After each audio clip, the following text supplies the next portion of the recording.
हम लोग पिछले क्लास में यानी कि पाचन तंत्र का पार्ट 1 में देखे थे कि भोजन अमाशय तक आ गया था। अमाशय, जिसको हम लोग अमाशय में जो भोजन आया था उसको हम लोग क्या कहते थे? काइन कहते थे। काइन, जो जिसमें हाइड्रोक्लोरिक एसिड मिला HCl, यानी भोजन अम्लीय है। और अब यह भोजन छोटी आंत में आएगा। ये स्टोमक के बाद जो ये हिस्सा है वो छोटी आंत का हिस्सा है। छोटी आंत का सबसे बड़ा परेशानी है कि छोटी आंत कहता है कि हम अम्लीय भोजन को नहीं पचाएंगे। ये एक नया बखेरा है इसके लिए कि हम अम्लीय भोजन को किसी भी परिस्थिति में नहीं पचाएंगे। तब छोटी आंत के साथ लगा यहाँ ये पैंक्रियाज है, अग्नाशय, और इसके साथ लीवर है जो पित्त का निर्माण करता है, गॉल का निर्माण करता है। और गॉल जमा कहाँ होता है? पित्ताशय में। गॉल जमा हो रहा है पित्ताशय में, यानी ये पित्त है और इसके अंदर जो गॉल जमा हो रहा है वो पित्ताशय में गॉल जमा हो रहा है। और पित्ताशय अब छोटी आंत में जो है वो एक नई क्वेश्चन है कि एंजाइम निकलता नहीं, लेकिन भोजन का पूर्ण पाचन छोटी आंत में हो जाता है। भोजन का पूर्ण पाचन छोटी आंत में हो जाता है। क्यों? क्योंकि ये पैंक्रियाज जो है वो 3 हार्मोन निकलता है। याद रखने के लिए आप आएंगे लेट, लाइपेज, एमाइलेज और ट्रिप्सिन। ये 3 हार्मोन ये हमेशा रखते हैं, लाइपेज, एमाइलेज और ट्रिप्सिन। लेकिन उससे पहले ये जानेंगे कि पहले तो भोजन जब तक क्षारीय नहीं होगा तब तक ये पचाएगा नहीं, किसी परिस्थिति में डाइजेशन नहीं करेगा। तो जब यह डाइजेशन नहीं करेगा तो ये क्या करता है? लीवर से गॉल निकलता है, पित्त निकलता है, जो गॉल ब्लैडर में जमा होता है और यह भोजन के साथ मिलता है। किसके साथ मिलता है? भोजन के साथ मिलता है। लेकिन ये छोटी आंत से इनसे एंजाइम निकलवाने के लिए, पित्त निकलवाने के लिए छोटी आंत ही हार्मोन छोड़ता है। जैसे ही भोजन छोटी आंत में आता है तो जल्दी से ऑर्डर देता है, जल्दी जल्दी तुम पित्त छोड़ो। तो वो पित्त छोड़ने के लिए एक हार्मोन कोलेसिस्टोकाइनिन लीवर को, गॉल ब्लैडर को क्या करता है? ये उत्तेजित करता है। तब ये क्या करता है? गॉल पित्त छोड़ता है। और पित्त देखते हैं हम लोग, पित्ताशय का निर्माण होता है लीवर के माध्यम से। ये पित्त छोड़ेगा तो पित्ताशय, गॉल ब्लैडर में पित्त का स्टोर होगा। और उसके बाद ये जानते होंगे आप, पित्त का पीएच वैल्यू बहुत क्षारीय है। ये पित्त का पीएच वैल्यू 8 होता है। किसी आप मांस वगैरह खाते हो उसमें पित्त कैप्सूल जैसा हरा होता है, अगर वो कट गया तो पूरा मांस सत्यानाश हो जाएगा, वो खा नहीं पाइएगा, इतनी कड़वा होता है, क्षारीय होता है। तो पित्त क्या होता है? इसका पीएच मान क्या होता है? 8 होता है, जो अम्लीय भोजन के साथ मिलकर क्या करता है? इसको क्षारीय बना देता है। अम्लीय भोजन के साथ मिलकर क्या करता है? क्षारीय बना देता है। और साथ ही साथ पित्त एक और चीज का पाचन करता है, वो है वसा का पाचन। और वसा के पाचन की प्रक्रिया को हम इमल्सिफिकेशन कहते हैं। अब देखिए, ये एंजाइम नहीं, और क्वेश्चन आता है कि कौन सा एक ऐसा पदार्थ है जो एंजाइम न होकर भी वो पाचन करता है? तो पित्त, गॉल, जो कि वसा का पाचन करता है, जिसको इमल्सिफिकेशन कहते हैं। और पित्त, इसको उत्तेजित करने के लिए कौन सा हार्मोन? कोलेसिस्टोकाइनिन इसे उत्तेजित करता है पित्त छोड़ने के लिए, जो कि छोटी आंत से निकलता है। अगर यह नहीं निकलेगा तो पित्त नहीं निकलेगा, और जब पित्त नहीं निकलेगा तो भोजन क्षारीय नहीं होगा, और भोजन क्षारीय नहीं होगा तो पाचन नहीं होगा। दूसरा, पैंक्रियाज को उत्तेजित करने के लिए छोटी आंत सेक्रेटिन का हार्मोन का स्रावन करता है। छोटी आंत फिर जैसे ही भोजन आ गया तो पित्त मिल गया, भोजन क्षारीय हो गया, तो भोजन पचेगा। तो भोजन पचेगा तो कहता है पैंक्रियाज, जल्दी जल्दी तुम एंजाइम छोड़ो, क्योंकि भोजन मेरे पास आ गया और पचेगा, तो जल्दी जल्दी एंजाइम छोड़ो। तो जल्दी जल्दी एंजाइम छोड़ने के लिए पैंक्रियाज जो है 3 हार्मोन निकालता है। और यह पैंक्रियाज छोटी आंत द्वारा जो सेक्रेटिन हार्मोन है उसके वजह से यह उत्तेजित होता है। और 3 हार्मोन आप शॉर्ट में याद रखिएगा। लेट, पैंक्रियाज क्या है? यह एक ग्रंथि है जहां से पूर्ण पाचक रस निकलता है। पैंक्रियाज क्या है? एक ग्रंथि है ग्रंथि चैप्टर में हम देखेंगे फिर, लेकिन अभी देखेंगे कि पैंक्रियाज एक ग्रंथि है जहां से पूर्ण पाचक रस निकलता है। यहाँ देखिए लेट, LAT याद रखेंगे शॉर्ट फॉर्म में लेट। लाइपेज, लाइपेज मतलब लासा, लासा का मतलब जो भी चिपचिपा चीज खाते हैं, तेल घी, उसको हम लोग फैट कहेंगे, बसा कहेंगे, इसका ये पाचन करेगा। कौन? लाइपेज। क्लियर है? दूसरा एमाइलेज, लेट एमाइलेज जो होता है, एमाइलेज आपको एमाइलेज जो होता है, एमाइलेज ये स्टार्च का पाचन करता है। अब आप कहिएगा कि सर मुंह में ही स्टार्च का पाचन हो गया था तो फिर यहाँ क्या आवश्यकता पड़ गई?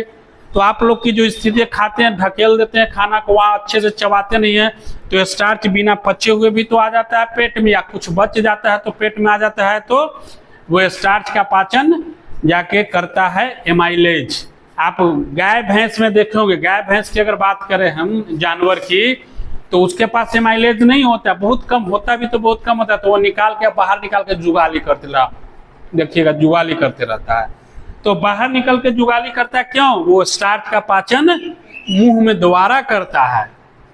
तीसरा आपका है ट्रिप्सिन, क्योंकि हमने बताया कि भोजन में 3 ही चीज का पाचन होता है, प्रोटीन, फैट और कार्बोहाइड्रेट। तो कार्बोहाइड्रेट का ही रूप है स्टार्च। तो ट्रिप्सिन को, यह प्रोटीन को पेप्टोन में बदलता है। किस में बदलता है? ये प्रोटीन को पेप्टोन में बदलता है। तो हम लोगों ने फिगर को पार्ट 1 में बना दिया था, इसीलिए हम फिगर को तोड़ के इसलिए बनाए ताकि आपको समझ में आ सके। फिगर को तोड़ कर इसलिए बनाया कि अब देखिए यहाँ पे हमने अभी देखा कि हार्मोन मिला, 3 एंजाइम निकला, तीनों एंजाइम अग्नाशय से निकला, पैंक्रियाज से निकला, लेट और पैंक्रियाज से निकलने का अब ये छोटी आंत का 3 पार्ट है। स्मॉल इंटेस्टाइन की अगर बात करें तो ये 3 पार्ट है। ड्यूडिनम, ड्यूडिनम से 2 हार्मोन निकले, कोलेसिस्टोकाइनिन। हमने बात किया कि ड्यूडिनम जो है, ड्यूडिनम को ग्रहणी कहते हैं या पक्वाशय कहते हैं, ड्यूडिनम को ग्रहणी कहते हैं या पक्वाशय कहते हैं। और ये ड्यूडिनम से जो है ग्रहणी पक्वाशय ड्यूडिनम कहते हैं। तो ये सेक्रेटिन तथा कोलेसिस्टोकाइनिन हार्मोन का स्रावन करता है। ड्यूडिनम ही कोलेसिस्टोकाइनिन का स्रावन किया तो अग्नाशय एक्टिवेट हुआ, कोलेसिस्टोकाइनिन का हार्मोन किया और सेक्रेटिन का हार्मोन, ये सेक्रेटिन जो है वो अग्नाशय को एक्टिव किया, अग्नाशय को क्या किया? सेक्रेटिन एक्टिव किया और हार्मोन छोड़ा। और कोलेसिस्टोकाइनिन वो गॉल लीवर को आदेश दिया, लीवर को एक्टिव किया, जिससे निकला पीत।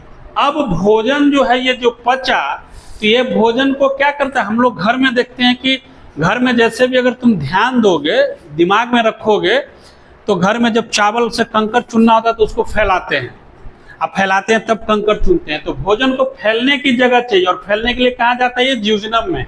यहाँ से ड्यूडिनम से भोजन फैल के कहाँ आया? जैजुनम में। ये छोटी आंत की पार्ट है, जैजुनम में गया भोजन। और जैजुनम के बाद यहाँ देखिए इलियम में, ये आपको जाके उंगली नुमा संरचना होती है जिसको विलाई कहते हैं। और यह विलाई करता है पचे हुए भोजन का, क्या करता है? यह अवशोषण करता है, यह अवशोषण करता है।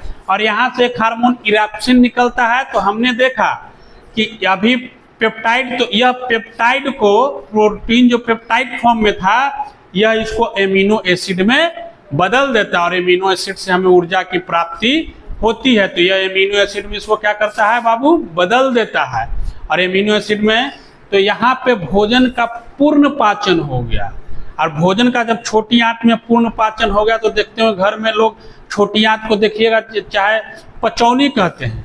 क्यों कहते हैं पचौनी? इसलिए कि भोजन पच जाता है पूरा, इसलिए इसको पचौनी कहते हैं। अगर हम खस्सी वगैरह वगैरह देखेंगे जानवर का तो निकालेगा, कहीं मांस लाने के होंगे तो दिखता है। तो छोटी आंत में जो होता है पूर्ण पाचन होता है, इसलिए इसको छोटी आंत को पचौनी भी कहते हैं।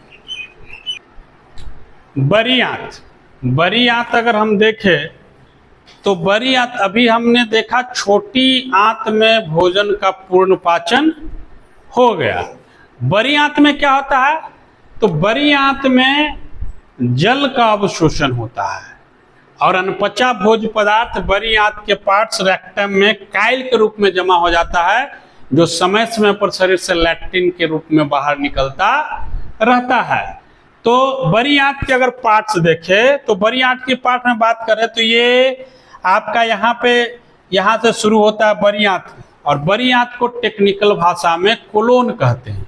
कोलोन कहते हैं तो ऊपर गया कोलोन, तो कोलोन जो है, कोलोन तो बड़ी आंत के ऊपर कोलोन कहते हैं। तो ये ऊपर गया तो ऊपर चढ़ रहा है तो इसको असेंडिंग कोलोन कहेंगे, नीचे जा रहा है तो क्षैतिज कोलोन कहेंगे, तो क्षैतिज को कहते हैं ट्रांसवर्स कोलोन, और यह ऐसे नीचे आएगा तो इसको कौन सा कोलोन कहेंगे, डिसेंडिंग कोलोन कहेंगे। और कोलोन के टुकड़ा, किसी भी टुकड़ा को, तो ये सिग्मोइड कोलोन, कितने कोलोन हो गए, सिग्मोइड कोलोन, मतलब कोलोन का पार्ट जो ऊपर जा रहा है असेंडिंग कोलोन, ये क्षैतिज हो जा रहा है, इसको कहेंगे हम लोग ट्रांसवर्स कोलोन, और ये नीचे जा रहा है तो डिसेंडिंग कोलोन, और ये मूव कर रहा है सिग्मोइड, तो इसको कहेंगे सिग्मोइड कोलोन।